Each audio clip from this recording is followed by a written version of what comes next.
Dr. Rebecca worked at City General Hospital as a radiologist. She loved working the night shift because it was quiet and peaceful. During the day, the hospital was full of noise, doctors rushing around, families talking loudly, and machines beeping everywhere. But at night, everything was different.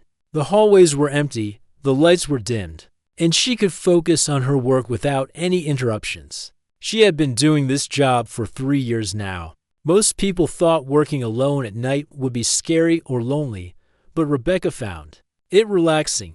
She was the kind of person who liked her own company.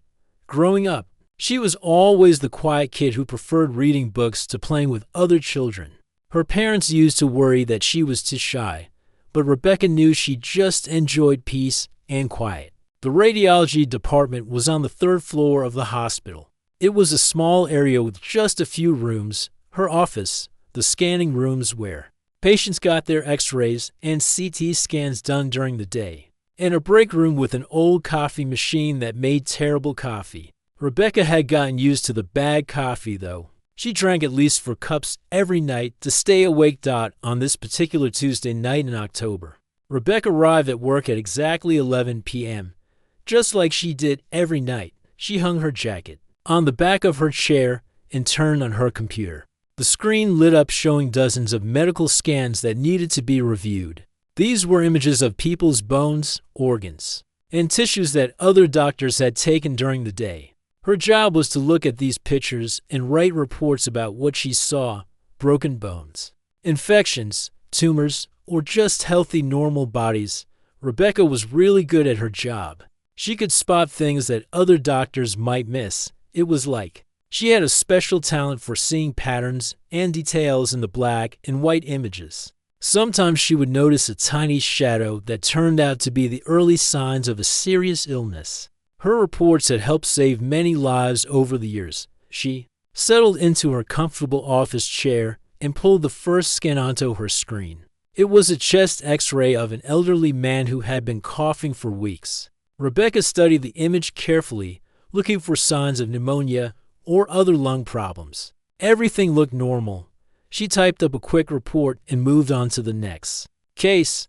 The night was going smoothly, just like most nights. Rebecca had a routine that she followed religiously. She would work for 2 hours, then take a 15-minute break to walk around the empty hallways and stretch her legs. The security guard, Tom, would usually wave at her during his midnight rounds. He was a friendly older man who had worked at the hospital for over 20 years. Sometimes they would chat for a few minutes about the weather or how quiet the night had been. Around midnight, Rebecca was looking at a brain scan that was particularly complicated.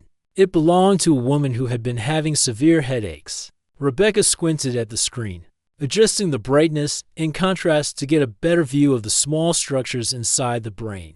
She was so focused on the image that she almost didn't hear the footsteps in the hallway. At first, she thought it might be Tom doing his security rounds a bit early, but the footsteps sounded different, lighter, and more purposeful.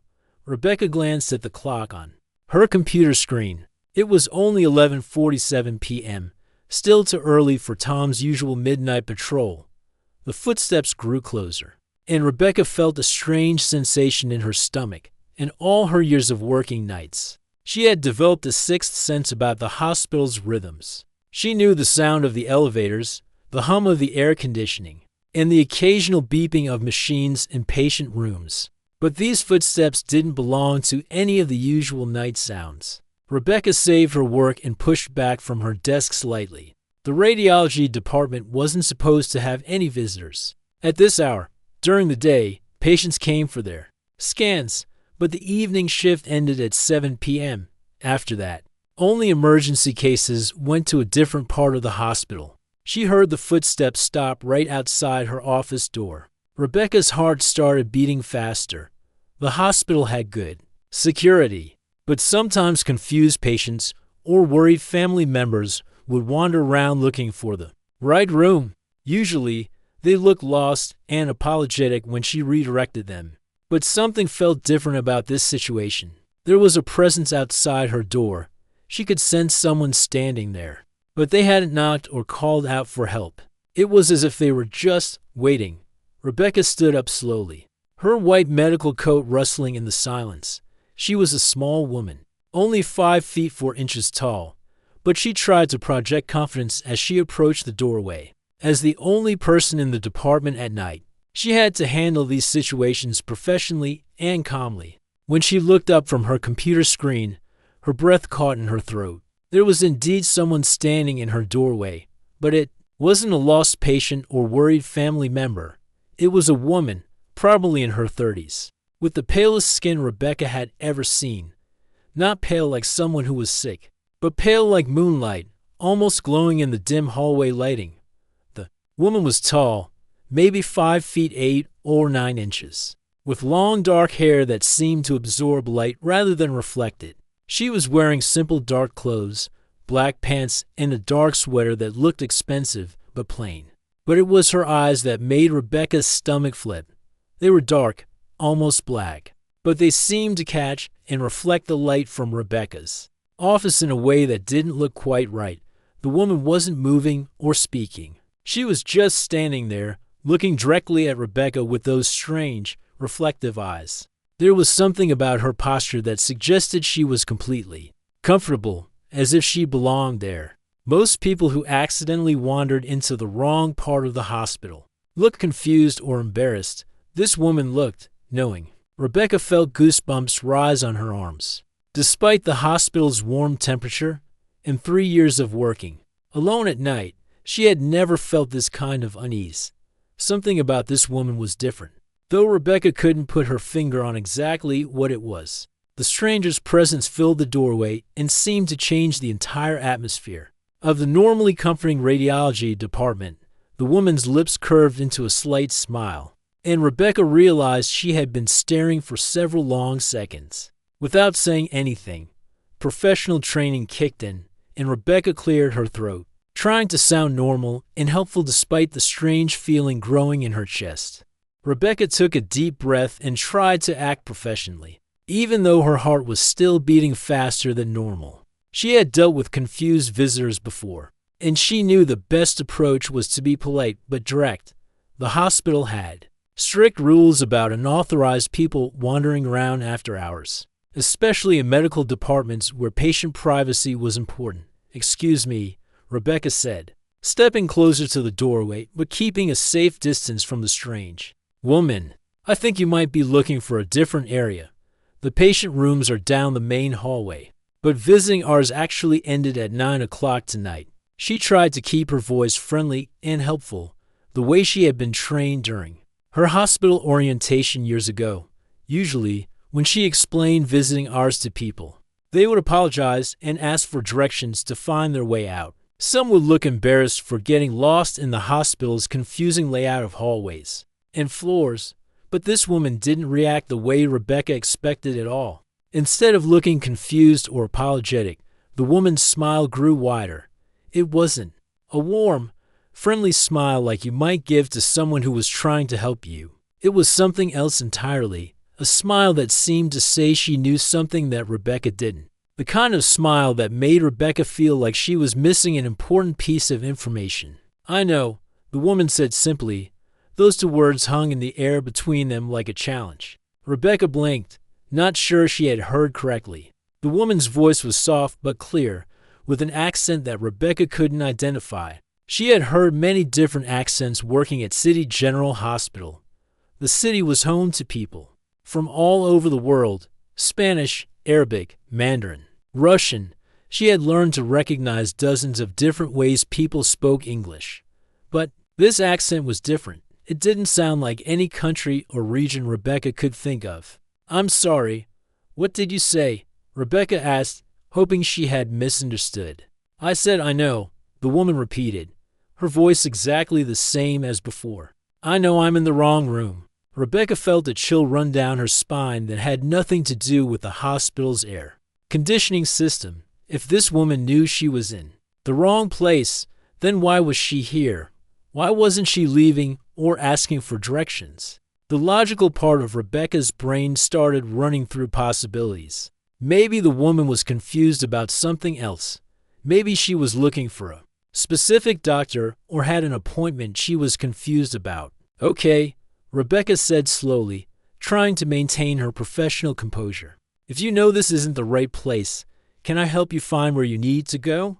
The information desk downstairs can help you, or I can call security to escort you to the right department.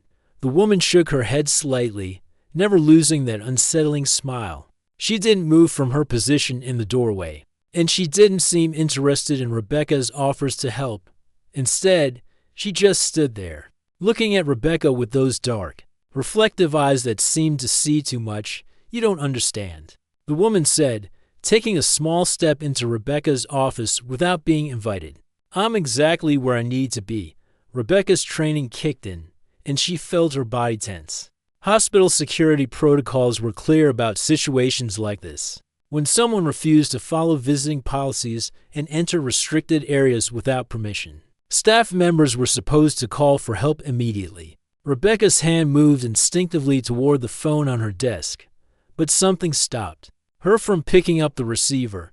Maybe it was curiosity, or maybe it was the fact that the woman didn't seem threatening in any obvious way. She wasn't raising her voice or making aggressive movements. She was just there, present in a way that filled the small office with an energy Rebecca had never experienced before. I'm going to have to ask you to leave, Rebecca said, trying to sound firm and authoritative. This is a restricted medical area, and if you don't have business here, you need to go back to the main lobby. The woman tilted her head slightly, like she was studying Rebecca with genuine interest. You're very dedicated to your work, she said, completely ignoring Rebecca's request to leave. Every night, same routine. Coffee at 11:15, first break at 1 a.m., second break at 3:30. You read exactly 47 scans on an average night. Rebecca's mouth fell open slightly. How could this stranger possibly know her work? Routine. She had never seen this woman before in her life, and her night shift schedule wasn't written down anywhere that visitors could access. Even Tom, the security guard, probably didn't know her routine in that much detail. How do you know? That, Rebecca asked, her professional composure starting to crack. Who are you? You always start with chest x-rays because they're easier to read when you're still waking up. The woman continued, as if Rebecca hadn't spoken.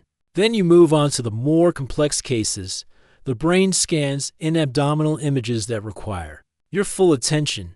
You save the pediatric cases for last because they make you sad. Even when everything looks normal, Rebecca felt her legs go weak. The information about pediatric cases was something she had never told anyone, not even her closest friends. It was true that looking at scans of sick children affected her emotionally, which was why she had developed the habit of reviewing them at the end of her shift, when she could give them her complete focus without letting her feelings interfere with her medical judgment. Stop, Rebecca said, her voice barely above a whisper. How do you know these things about me? The woman moved further into the office, settling herself into the chair across from Rebecca's desk as if she had been invited to sit down. Her movements were fluid and graceful in a way that didn't look quite natural. It reminded Rebecca of the way dancers moved, but even more controlled and precise. You keep a photo of your grandmother in your medical textbook from residency, the woman said, making herself comfortable in the chair. The one with the blue cover about diagnostic imaging. Page 247, right next to the chapter about detecting early-stage tumors. You put it there during your second year of training, right after she passed away. Rebecca's hands started shaking. The photo was her secret, a small picture of her grandmother that she had hidden in her old textbook years ago.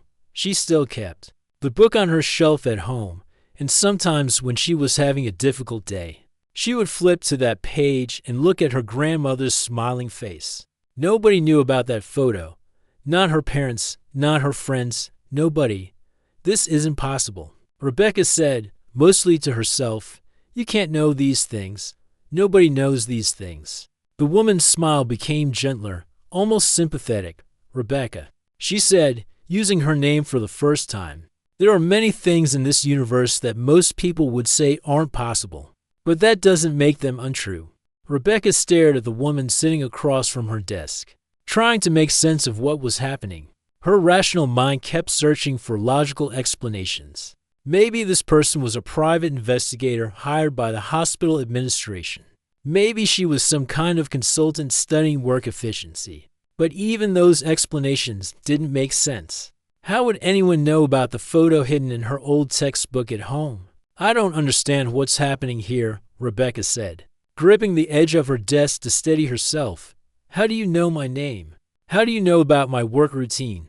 And how on earth do you know about my grandmother's photo?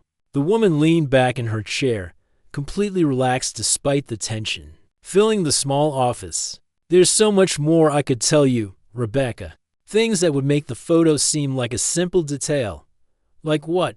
Rebecca asked, not sure she really wanted to hear the answer. Like the fact that you call your brother Daniel every Sunday. At exactly 2 o'clock in the afternoon, the woman said calmly. It started 7 years ago when he was recovering from his surgery. You were so worried about him that you made him promise to talk to you every week at the same time, just so you would know he was okay.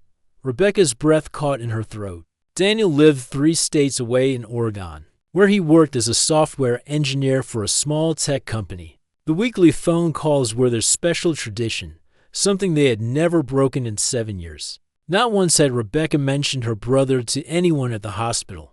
She kept her personal life completely separate from work. Your brother was 23 when he got sick, the woman continued. That's actually why you decided to become a radiologist. You spent so many hours in hospital waiting rooms while he went through treatment that you became fascinated with medical imaging. You wanted to understand what the doctors were seeing in those scans. Tears started forming in Rebecca's eyes. The story was completely accurate. Daniel's illness had been the turning point in her life. Before that, she had been studying to become a teacher, but watching her little brother go through months of medical tests and treatments had changed everything. She had switched her major to pre-med and dedicated her life to helping diagnose diseases early, before they could spread and become dangerous. Stop talking about my family, Rebecca whispered, her voice shaking. You have no right to know these things. But the woman wasn't finished. You live in apartment 4B at Riverside Gardens, the building with the red brick facade and the old oak tree in the courtyard.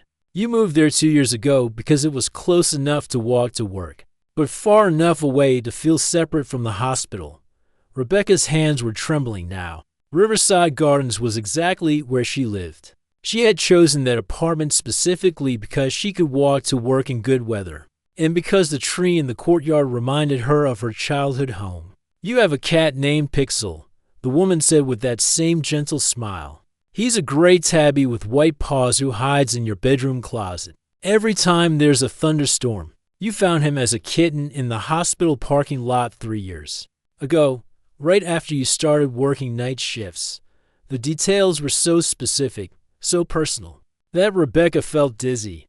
Pixel was indeed hiding in her closet right now because there had been thunder. Earlier in the evening, she had given him extra treats before leaving for work, knowing he would be scared until the storm passed. During thunderstorms, you make chamomile tea and sit by your living room window. The woman continued. You've been afraid of storms since you were 6 years old, when lightning struck a tree in your backyard, but you forced yourself to watch. Then, because you don't want to let fear control your life, Rebecca stood up abruptly, nearly knocking over her coffee cup. The childhood fear of thunderstorms was something she had never shared with anyone as an adult. Even Daniel didn't know that she still got nervous during storms. She had worked hard to overcome that fear, teaching herself to appreciate the power and beauty of nature instead of being terrified of it. Who are you? Rebecca demanded, her professional composure completely gone now. Are you some kind of stalker? Have you been following me? Going through my mail? Talking to my neighbors? The woman shook her head slowly. I haven't been following you in the way you're thinking, but you're right that I know things about you that I shouldn't know through normal means. What do you mean, normal means? Rebecca asked, though she was starting to fear the answer. You have dreams, Rebecca. Very specific dreams that you've never told anyone about. Dreams where you're standing in a field under a night sky filled with more stars than you've ever seen in real life. In the dreams, you can understand the patterns of the stars, like they're trying to tell you something important. Rebecca's legs gave out, and she sank back into her chair. The dreams were real. She had been having them for months, always the same scene. A vast field of grass under an impossibly bright night sky, with constellations that seemed to pulse with meaning she couldn't quite grasp. She would wake up feeling like she had forgotten something important, something that had been right at the edge of understanding. In the dreams, "You're not alone," the woman said softly. "There's someone with you, someone who helps you understand what the stars are showing you. But you can never remember their face when you wake up." "This is impossible," Rebecca whispered. "Dreams are private. They happen inside your own mind. Nobody else can know about them." "You're right that dreams usually are private," the woman agreed. "But your dreams aren't entirely yours, Rebecca. They're shared experiences, memories of conversations we've had before, in a place that exists between sleeping and waking." Rebecca stared at her, trying to process what she was hearing. "Are you saying that you've been in my dreams?" "I'm saying that what you think are dreams might be something else entirely. Meetings that your conscious mind can't quite remember, but your subconscious holds onto in the form of dreams." The woman stood up gracefully and moved closer to Rebecca's desk. "Your mind works differently than most people's minds, Rebecca. You see patterns that others miss, not just in medical scans, but in everything around you. The way shadows fall across walls, the rhythm of footsteps in hospital hallways, the subtle changes in people's voices when they're hiding something." Rebecca realized this was also true. She had always noticed things that other people seemed to overlook. As a child, she could predict when her parents were going to argue based on tiny changes in their behavior. In medical school, she could spot health problems in classmates before they even knew they were getting sick. That ability to see patterns, to notice what others miss, it's not just a skill you developed. The woman explained. It's something you were born with, something that makes you very special and very rare. "Special how?" Rebecca asked, though she wasn't sure she wanted to know.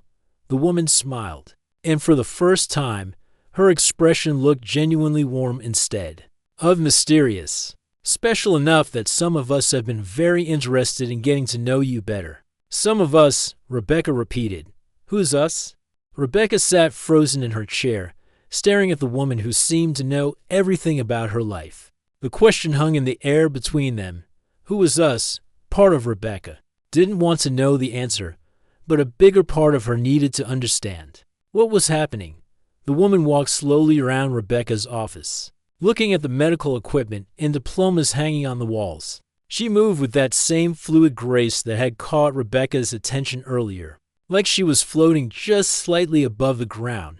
"My name is Leela," the woman said finally, though she pronounced it in a way that sounded different from any version of that name Rebecca had heard before. "At least, that's the closest your language can come to what I'm actually called." "What do you mean?" "The closest my language can come," Rebecca asked. Though she had a growing suspicion about what Leela might mean, Leela turned back to face her, and those dark, reflective eyes seemed to look right through Rebecca. "I'm not from here, Rebecca. Not from your city, not from your country, not from your world." The words should have sounded crazy. Rebecca was a scientist, trained to think logically and rely on evidence. But after everything that had happened in the past hour, after all the impossible things Leela had known about her life, the explanation almost made sense. "You're telling me you're from another planet?" Rebecca asked, surprised by how calm her voice sounded. "Yes," Leela said simply, "though the reality is more complicated than your science fiction movies make it seem. We don't travel in large silver ships or come here to invade or destroy anything. We're observers, researchers. We study intelligent life throughout the galaxy." Rebecca's medical training kicked in, and she found herself analyzing the situation like a diagnosis. "Okay, let's say I believe you. Why would alien researchers be interested in Earth? And more specifically, why would they be interested in me?" Leela smiled, and Rebecca realized it was the first time the expression looked completely genuine. "Those are exactly the right questions to ask. Your species is at a fascinating point in its development. You're just beginning to understand how vast the universe really is. but you haven't yet grasped how many different forms intelligence can take. She sat back down in the chair across from Rebecca's desk, settling in like she was preparing for a long conversation. We've been observing humanity for several decades now, watching how your technology develops, how your societies change, how individual minds grow and adapt. But that still doesn't explain why you're interested in me specifically, Rebecca said. I'm just a radiologist who works night shifts. I'm not a world leader or a famous scientist or anyone important. That's where you're wrong.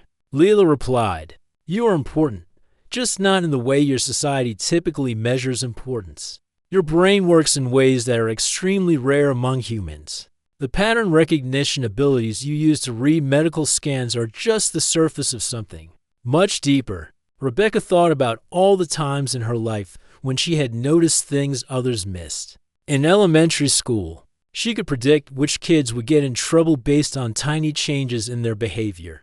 In high school, she knew when teachers were going to give pop quizzes because of subtle shifts in their tone of voice. In medical school, she could spot health problems in people just by watching how they walked or held their shoulders. You see, connections that most humans can't see, Leela continued.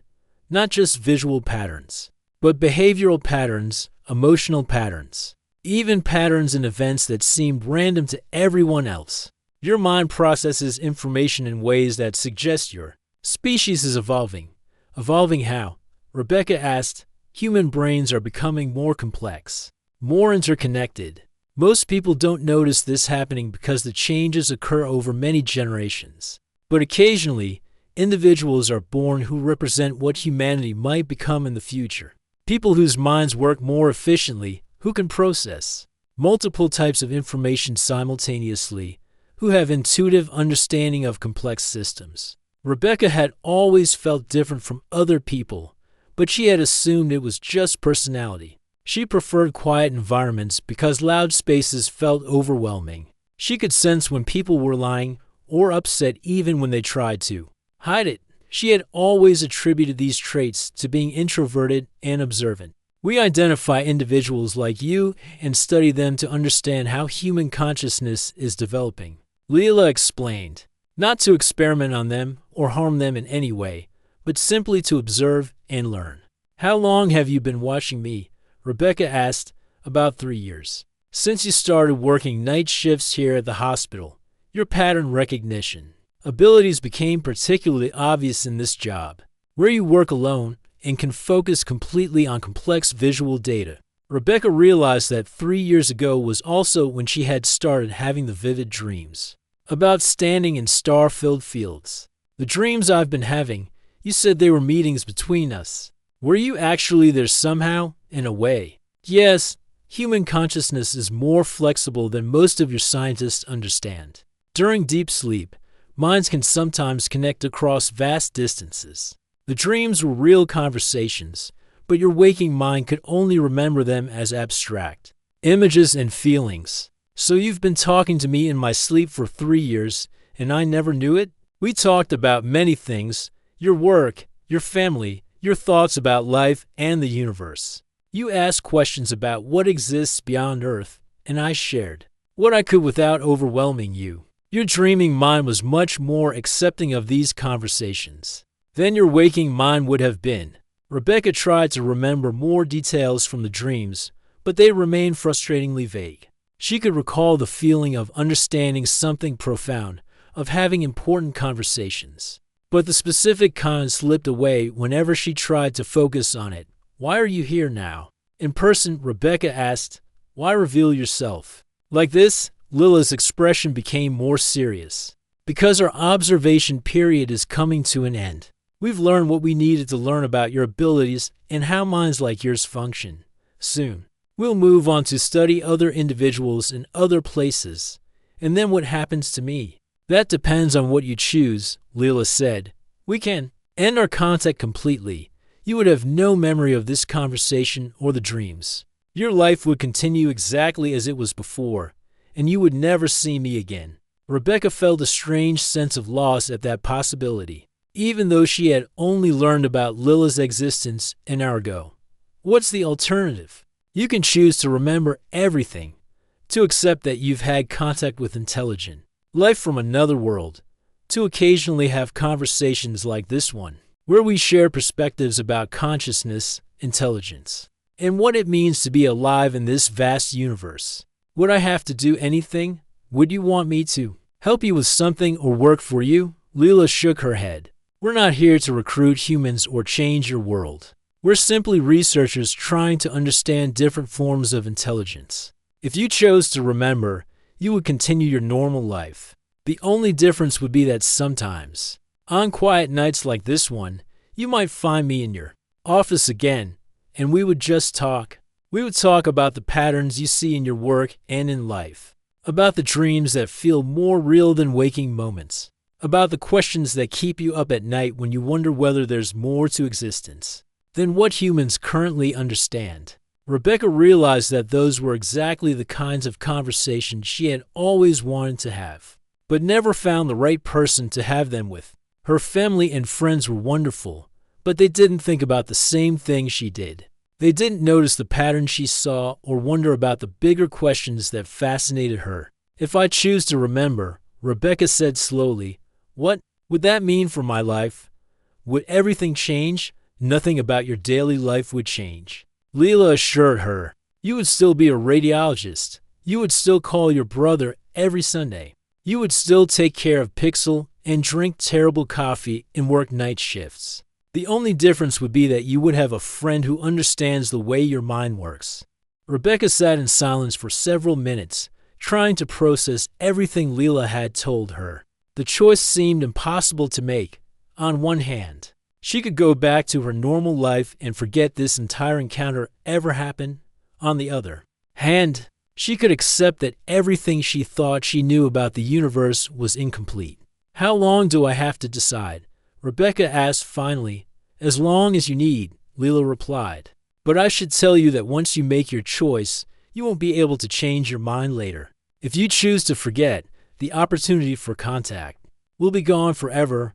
Rebecca looked around her small office, taking in all the familiar details. The stack of medical scans waiting to be reviewed, her coffee cup with the faded hospital logo, the certificates on her wall that represented years of study and hard work. This was her world, her life.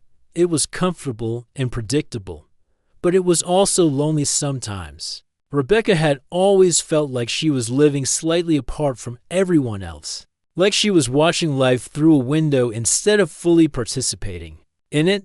The pattern she saw, the connection she made, she had never found anyone who truly understood these aspects of her personality. If I choose to remember, she said slowly, would you be able to answer questions I have about the universe? About life beyond Earth? Some questions, yes, Leela replied. Though there are things I wouldn't be able to share, not because I want to keep secrets, but because your mind isn't ready for certain types of information. It would be like trying to explain advanced physics to a child, not because the child isn't intelligent, but because they don't have the foundational knowledge needed to understand. Rebecca nodded, understanding the comparison. In her medical training, she had learned information in stages: basic anatomy before complex physiology, simple diagnoses before rare diseases. Knowledge had to be built gradually. What about other people? Could I tell anyone about this? Leela shook her head gently. That wouldn't be wise. Most humans aren't ready to accept that they're not alone in the universe. They would either think you were lying or having mental health problems. Either way, it would make your life much more difficult. So I would have to keep it completely secret from other humans, yes, but you wouldn't be alone with the secret. You would have someone to talk to about it, someone who understands what you're experiencing. Rebecca thought about her brother Daniel and their weekly phone calls. Those conversations meant everything to her, but they always stayed on the surface of things: work updates, family news, casual observations about daily life.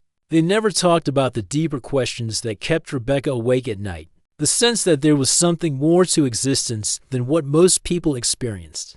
I have so many questions about everything, Rebecca admitted. About space, about consciousness, about whether there's meaning to any of this. Sometimes I feel like I'm going crazy with all the thoughts in my head. Those thoughts aren't signs of craziness, Leela said kindly. They're signs of a mind that's growing beyond its current limitations.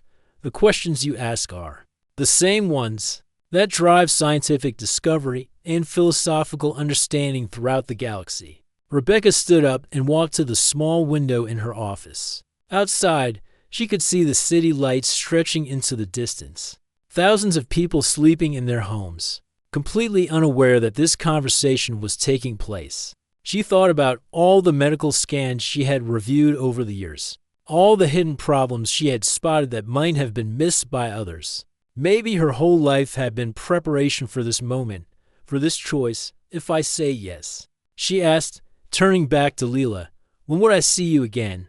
When you need to, Leela replied. When the questions become too overwhelming, or when you discover something in your work that makes you wonder about larger patterns in the universe. I'll know when you're ready for another conversation. And if I say no, then in about 5 minutes, you'll realize you fell asleep at your desk while reviewing a particularly complex brain scan. You'll wake up feeling refreshed, finish your work shift, and go home to Pixel. This entire experience will fade like a dream you can't quite remember. The choice felt enormous. But as Rebecca considered both options, she realized her decision was already made. She had spent her entire life noticing things others missed, asking questions others didn't think to ask, feeling like there was something more to existence than what appeared on the surface. How could she turn away from the chance to finally get some answers? I want to remember, she said firmly. I want to know that I'm not alone in seeing patterns that other people miss. I want to understand more about consciousness and intelligence and what's possible in this universe. Leela smiled, and this time her expression was filled with genuine warmth and approval. I hoped you would make that choice. Your mind is too curious and too capable to be satisfied with easy answers. What happens now? Rebecca asked. Now you finish your shift, Leela said, standing up gracefully. You review the remaining scans. You take your scheduled breaks. You walk through the empty hallways like you always do. Nothing about your routine changes. And you? I'll leave the way I came. And you won't see me again until you need to. But Rebecca, you'll know I'm still out there. When you look up at the night sky, you'll remember that you're not alone. When you spot something in a medical scan that others might miss, you'll understand that your abilities are part of something larger than just professional skill. Leela walked toward the office doorway, then paused and turned back. Thank you for trusting me tonight. Not many humans would have been brave enough to accept what you've accepted. Thank you for choosing me, Rebecca replied, for helping me understand that the way my mind works isn't strange or wrong, just different. Different in the best possible way, Leela said. Then she stepped into the hallway and was gone, her footsteps fading into the familiar nighttime quiet of the hospital. Rebecca sat back down at her desk and looked at her computer screen. The brain scan she had been reviewing earlier was still there, waiting for her analysis. But now, as she studied the complex patterns of neural tissue, she saw them differently, not just as medical data, but as evidence of the incredible complexity of consciousness itself. She completed her report on the scan and moved on to the next case. Then the next. Her routine continued exactly as it always had, but everything felt different now. The quiet hallways seemed full of possibility instead of just empty space. The patterns in the medical images seemed like clues to larger mysteries about how minds and bodies and consciousness all work together.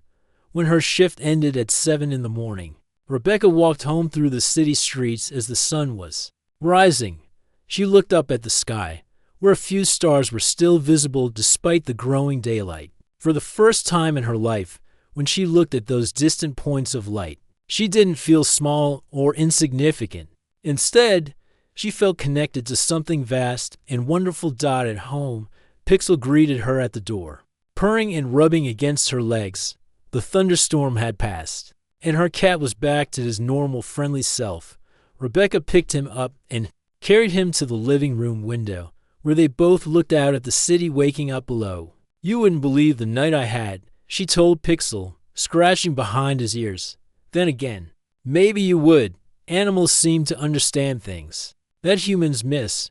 As the weeks passed, Rebecca's life settled into its familiar patterns. She worked her night shifts, called Daniel every Sunday, took care of Pixel, and maintained her quiet routine.